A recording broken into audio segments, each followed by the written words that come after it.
the issue of African divination is an essential point in practical terms and also in traditional culture and philosophy of African cultures. It also has a symbol value as being a mark of identity of African culture. Therefore, it has a certain value in public discourse, post-colonial discourse, to reconnect to African traditional identity. Now, what is divination and how it is practiced? Divination, of course, is a universal phenomenon. We have it in European traditions from antiquity on, with philosophy of divination as by Jamblichus and others. It has also been practiced as folk divination in Russia, in Germany, and in other countries, and has been painted as such in the 19th century. The Volchvi, the Kolduni, and others are certainly known. The special features of African divination is that it is practiced in structured contexts. There are structured forms of training to become a diviner. It takes a long time. It has certain prerequisites, certain demands for someone who feels to have a mediumistic gift to be accepted into training. And then these things are, the phenomenon, the experiences are checked. Do they fit the requirements for somebody to have talent? One can compare it a bit to music. We may decide to study music or to become painters, but if we don't have a certain capability to paint or for music, we won't be accepted into the music academy, and training would be useless. So a natural gift of divination is required for any candidate to become it, and then they enter institutionalized and regulated forms of training with steps of graduation, steps of training, and this is part of a traditional heritage. And I'm limiting myself to the Bantu traditions. These are roughly from Cameroon to Kenya, south of the equator, more or less. This is a cultural and linguistic sphere. Bantu is also a linguistic concept. And those Bantu tribes that are most in the south, like the Xhosa of the next presenter, Dr. Mfundumlisa, they have adopted much from the shamanistic San people, the hunter-gatherers that were there in this realm before them, before they immigrated from Nigeria over the past 3,000 years. Right. So a graduated diviner is characterized by certain symbols and is respected in society. There is also knowledge that magical powers can be used for evil, but this is very much despised and feared and rejected. It is an ambivalent gift of divination. Divination has a perceptive quality. It also has a practical quality. So diviners are usually assumed that they also have powers to relate to spirits, powers to bring about certain things, powers of protection and even powers of harm, powers of healing and the like.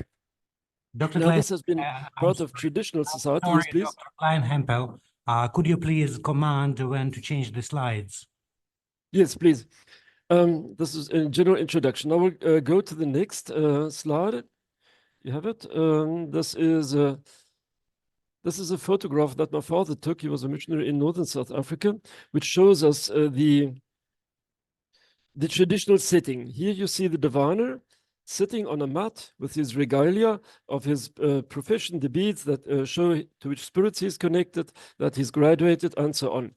Then you have the client sitting here on the mat with the question. And here you have a counselor, and the diviner throws the oracle bones or oracle objects. It can also be done without such oracles, but in this area, oracles are used and they are widespread in African culture.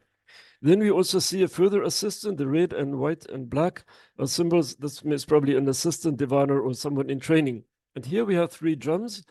The drumming is considered necessary as a medium to contact the spirit world, to evoke the spirits, to be present, to guide this divination, to inspire the diviner, to bring about the right resolution of what. And the divination session goes on that the question is uttered, then the diviner goes into a certain state of trance after this singing and drumming that introduces the session. And then the diviner will begin to sort out what is important, what is not important, which objects here are relevant to the question, and sort them out, and then finally concentrate it. And every step then have certain assumptions, and the client will say yes or no, I agree, or this is I'm skeptical about this, or maybe not quite so. So in this course of this dialogue, the session evolves, and usually the answer is found in. We see the divination with the bones, the ritual spat, and all this what I have explained now. And you can, for 500 years by now, Bantu divination was also imported to Brazil through slaves from Angola, Congo, and Mozambique. It's very much similar and has developed a bit on its own too, with some changes, but the essential core has been preserved. Here we have a divinatory session in the context of Umbanda, an Afro-Brazilian religion that has strong Bantu roots. We have here the ritual session. We have those who seek counsel. We have the mediums here with the chairs in front of them. We have the master of the ceremony. We have the assistants. And we have the actual process of consultation. So someone comes up to the diviner. This is a bit briefer and not complex and long as it takes in Bantu divination in Southern Africa. But the ritual context is there. There is also the music that you see here, which is also played in the beginning of the session. There is singing and dancing and invocation of certain spirits to guide this specific session. So you see, this is mostly white people depicted here. This has moved from the African sphere into the more white and middle class sphere too. But you see the parallel developments, and it is astounding how much agreement there is between them. So this also symbolizes that there is a certain cultural presence and recognition of Bantu divination also in Brazil, and this even exceeds to a certain degree what has happened in South Africa. These are parallel movements that are interesting to compare. Now, Bantu divination has made its way into modernity in South Africa and in Brazil. It is practiced by urban professionals, also in the academic sphere. And Dr. Nomfundo Mlisa, my next presenter, is one of them. She is an academic psychologist, and also in her mid-40s, she felt the urgent call and an inner necessity to train as a diviner, which she did, and she wrote a dissertation in anthropology on this training, its context, and her own experience within this, but also the traditional forms. Now, there are others like the Dean of Philosophy at my University of the Free State, a theologian by training, anthropologist, and also a trained diviner. And so this has gained acceptance right through and also in modern society. Now, the majority, according to census, majority of the population of South Africa has or would consult a diviner. It is partly practiced in ritual settings, as you could see above, and partly also in therapeutic private consultations with a certain oscillation between the two. It is partly ritual, partly more private, whichever. So it is becoming part of modern society, and this has an essential impact. It is highly important, significant in many, many ways, that Bantu divination is recognized in South African law for about 20 years by now. The law recognizes different forms of divination, traditional forms of divination and mediumistic healing. It also includes the herbalists. The herbalists have a mediumistic aspect that sometimes the herbs are shown to them in dreams or otherwise, which herb to take for which cure and for which ailment. Others work with the oracles. Others are dream diviners, as in antiquity, divination through dreams or through intuition or through feeling. There are different forms, and they're also recognized by tradition. Now, the law required the legal registration of diviners, intended to sort out the quacks and people who just are imposters claiming to be divinely inspired and have mediumistic gifts without any professional training.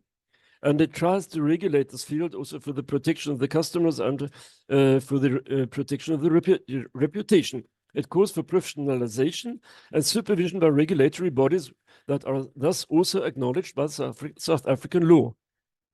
The law, to quote, acknowledges sources in African traditional worldview and philosophy, thus the epistemic foundations of it. Quote, traditional health practitioner means a person registered under this act in one or more of the categories of traditional health practitioners.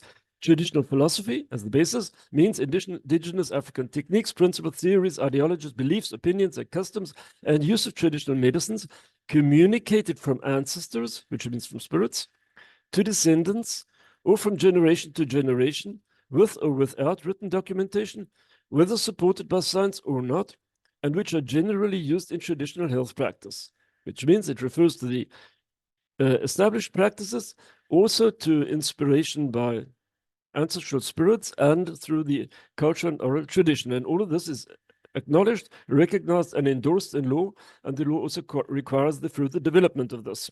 This is an ongoing process. Important is the call for regulatory bodies in point 2 to provide training, graduation, and to continue the work in the context of modern society.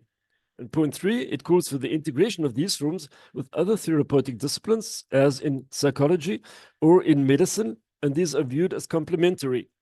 Some of you may know the film by Pavel Lundgren, Ostrov, the island, where someone with a spiritual affliction is brought to starets in the White Sea, because the doctors in Moscow said, well, this girl, we did everything in medicine, we did everything in psychology we could do, but there is something spiritual that eludes us.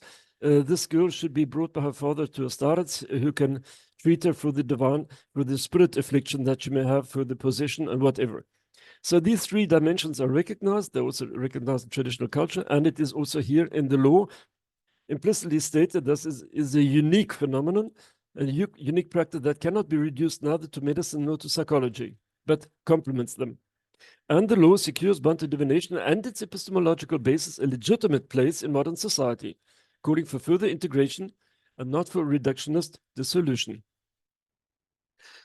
A pioneer in this regard is the South African psychiatrist Barend Jacob Frederick Laubscher, born 1897. He lived a long life. He studied medicine in Glasgow, qualified as psychiatrist, and studied the emergent psychoanalysis, but he was also immersed himself in psychic research, attended sessions, divinatory sessions, mediumistic sessions, was familiar with paranormal phenomena and the literature about them. And this prepared him for his work in the Eastern Cape, the area more or less where Dr. Mlisa comes from. There he worked at a psychiatric hospital, and he increasingly recognized the interplay between psychiatric conditions, psychological ailments, afflictions, and so on, and the factor of spirit possession, of spiritual forces, maybe through dreams, maybe through visions, maybe through apparitions of spirit beings, and especially in the field of sex and sexual life, the ailments and the maybe psychological problems a person might have, be it psychotic, be it more of the neurotic form, and their interplay with the spiritual forces and the spiritual factor. This interested him highly, and he was prepared to distinguish the one from the other in order to be able to determine the interplay between psychological conditions and spirit afflictions and spirit factors. And he wrote quite a big book about this, his clinical observations and the systematization of them in 6 Custom and Psychopathology, a study of South African pagan natives, first edition 1937 and reprinted in 1951. This continues to be a classic volume. And on the side of worldview, to integrate what he saw and observed about Bantu divination and the mediumistic phenomena and powers and approaches. He wrote about this in The Pagan Soul. It's a shorter book in 1975. It's also accessible on internet. So he was a pioneer, and thereby also declared by this book that these are not phenomena, illusionary or merely constructed phenomena, but that they are sui generis phenomena in their own right, that are to be taken and studied as such, as if they want to be, if they should be understood properly. A reduction to other factors of alleged psychological conditions would not address the phenomena. It would simply declare them not to exist, and therefore could not explain the mechanisms also of interplay between psychological factors and spiritistic factors. And he distinguished this, and this makes it so very valuable. And in his wake, other psychoanalysts, especially of the Jungian school, studied Bantu divination. Now, one of the important points about Laubscher is also that he befriended a traditional diviner of high grades, Solomon Dabo, he introduced him into the worldview, into the phenomena and the practices, and Lofsche also observed him on many occasions of seeing things that could not be seen. For instance, he hit some object by the roadside about which Daba could have no knowledge whatsoever, and then visit the Daba and ask him, well, tell my friend, tell me, I've hidden something. What was it, and where was it? And Daba would go into trance and tell me, yes, it was a red booklet, and you put it under that stone by that tree by the roadside. And such small empirical observations convinced him increasingly of the special powers that Daba had, and prepared him to accept also the worldview that Daba presented to him. Now, this worldview basically means here a depiction, a painting by an artist who passed away earlier, and also knew of his early death. He depicts his grandmother there with light. His grandmother had raised him, and she's surrounded by spirit beings, some human, some more animal, some personal and lesser personal. And this is basically the perception of reality in Bantu culture, that we are surrounded by spirit entities, some benevolent, some protectors, as especially our ancestral spirits, and some also malevolent, that there is something that we may be also attacked spiritually by evil intentions, but also protected, and that it is necessary to relate to this world to live a full and meaningful life and to understand reality in its deeper aspects. So the aspects of Bantu divination are diagnostic, identify spirit beings that influence persons, the negative and therapeutic context, but also the positive spirits as spiritual helpers and resources, a bit like the saints that are invoked in Orthodoxy or Catholicism. Then to contact ancestral spirits who are important as helpers of God, to identify spiritual influences, such as by spells. If you get sort of all of a sudden very, very tired or sick for no good reason, you may suspect there might be some negative spell that is impacting on you. And to check, is it the case, or are you simply overworked, is one of the things that the divine might do.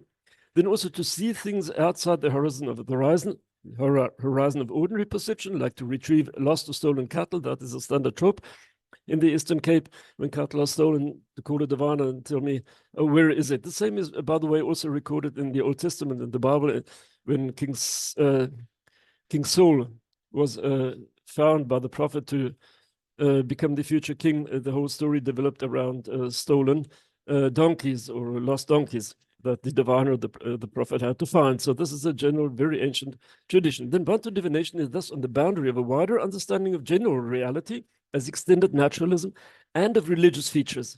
And one should keep it in that borderland. It is partly extended naturalism, a general concept of a wider natural reality, and it has religious features, but it is not solely religious, nor is it solely secular.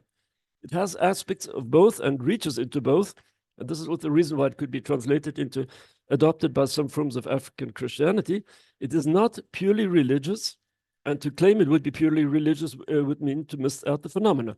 It is very much a phenomenon and philosophy of a wider concept of reality beyond the material. And in terms of post-materialistic worldviews in physics too, this gets new credibility. The emphasis between the religious or the general natural aspects depend upon context. This varies from point to point. Right. Now, this dual nature, amphibious nature of divination as being partly religious but also an aspect of a general reality has also been claimed by Jamblichus of Harkes in the 3rd century, who defined the epistemic basis of divination in De Mysteriis. This is the most valuable work for the tradition of divination and mediumism in European culture, and should be reread again for this aspect. Jamblichus of Harkes writes, to know the principles of divination, to know that it is activated neither by bodies, nor by bodily conditions, neither by natural object, nor by natural powers, neither by human disposition, which means it cannot be reduced to them, although these factors may play a role. Divination consists of divine vision and scientific insights. All else is subordinate, instrumental to the gift of foreknowledge sent down by the gods. This means the gift of foreknowledge sent down by the gods means not everybody may have this gift to the same degree, that some people may be more endowed by nature or by the gods with this gift. Everything that concerns our soul, the psychological aspects, our body, physiological aspects, everything inherent in the nature of the universe, which means meaningful occurrences, special occurrences. There is one first principle concerning all these matters. You have 5 minutes more. Yes, okay. That is to derive it from the gods and as a power existing in the whole cosmos.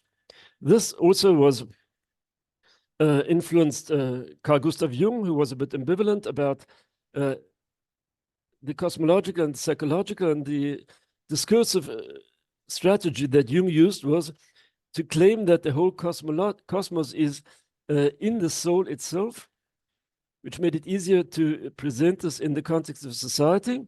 Yet Jung perceptibly accepted divination as a cosmological phenomenon, not only as a projection of the soul, but it made it easier to communicate about these things without being too clear. Now, Laubscher here just briefly reported that he sensed with his encounters with the Dharma that there was a common stratum of reality and of thought that they both shared, and that they met each other in a time of a strong difference between European and African culture. This was important to say there is a common feature. In just one sentence, the Kosa is a Nusasina divine has described many facets of the strange experience of a Kotratha, the state of mediumism. The chief characteristic remains an awareness of things and events beyond the world of our senses. And here, Laubscher refers to cosmic mind as the common source.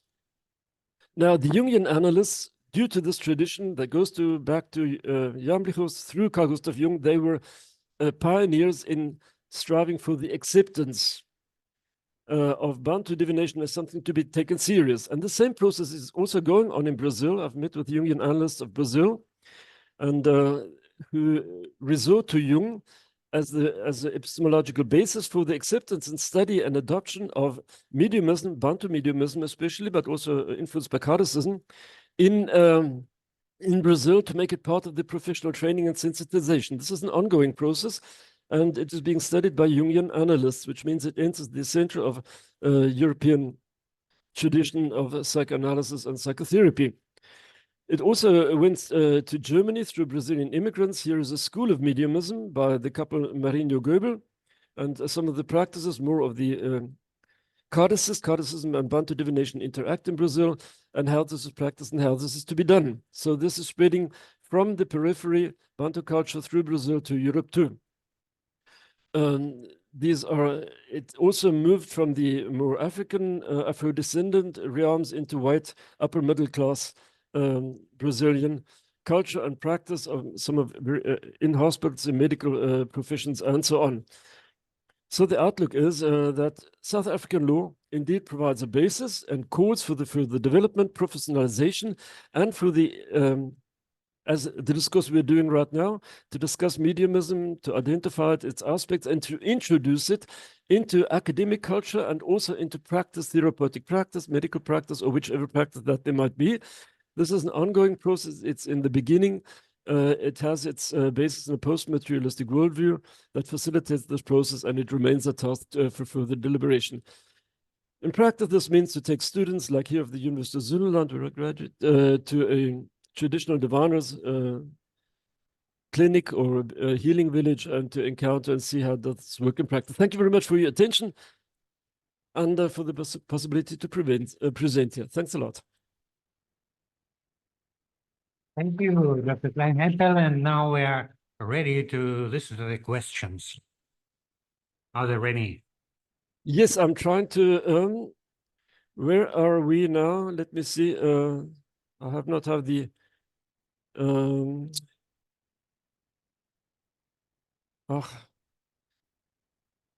yes, yes, I would like to leave the, to get into the general view again. Yes, here we are. Right. Thank you very much.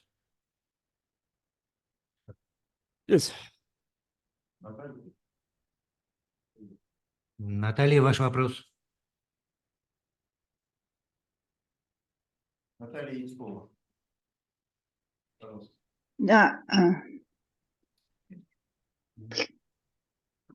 Hello, sorry. Thank you for talk. Could you please develop more on a German study of this of the subject. You mentioned Marina Goebel couple, but could you develop more on with whom are they working and how Yes. they work on their work? Thank you. Yes, they came to Germany. Her parents were influential spirit healers, diviners in Brazil, and they were brought to Germany through a sociologist, of a academic sociologist at the time, in the context of neo-shamanism, for seminars, presentations here, and the daughter of the Marinos married Goebel. They are now both old and frail, and they established a school for mediumism that took on the practices of Brazil.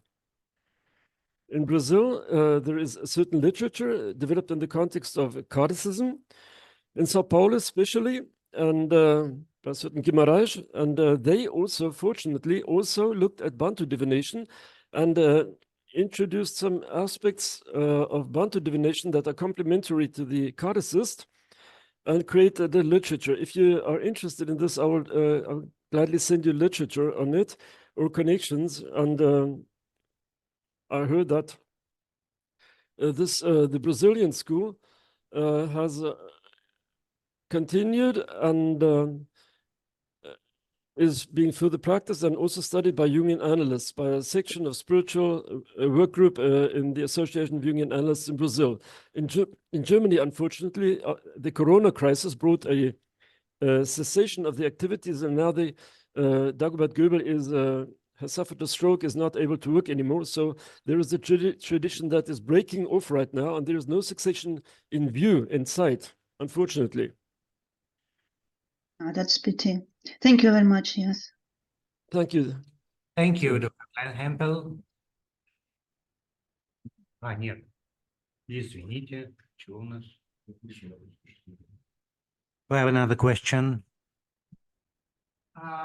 Thank you for this speech, and I have a question about modern influence of Western practice of divination on traditional practice in Africa and in South America. And can you say also, have you seen the influence of African divination practice on Western divination traditions, sometimes maybe mix of some elements of Western and African tradition in different groups, especially modern groups that use these different forms? Yes, it is a difficult issue because of the race barrier that is implicit there. Brazil is interesting as a contact zone because in Brazilian public identity, in the mid-20th century, there was a realization that the African element is essential to Brazilian culture. And the Kardecists have the structural formation. This is important. There is a whole lot of literature on divination in Germany, but it is not in structured context of religious communities, spiritual communities. And the important thing is that these things are done in structured contexts in Brazil of Kardecism or Kardecist-derived groups who practice certain forms and also learn from Umbanda. Umbanda has about 500,000 adherents with a much wider range of sympathizers, and there also a certain degree of structured training is. But the most structured training is probably that is practiced in South Africa in the context of Mfundo Mlisa's culture. In my own endeavor, I speak Portuguese and I'm engaged in Umbanda studies, is also to try to connect these two spheres again. The Brazilian that relates to Allan Kardec and to Jung more strongly, the South African traditional, this is a very difficult task. But without this institutional and structural context, like the Dagobert Goebel and Marinho Goebel, they are related to, they belong to Kardecism. Without this framework, it becomes an individualistic endeavor that exists as long as the author exists, or maybe this or that person exists, but it does not develop forms and traditions. And also context of practice, or the possibility of tradition that can relate maybe to the Jungian association or to other therapeutic approaches. And this is what fascinates me, this secure this foundation of mediumism in cultural and practices in cultural institutions and in religious too. Thank you. All right. Now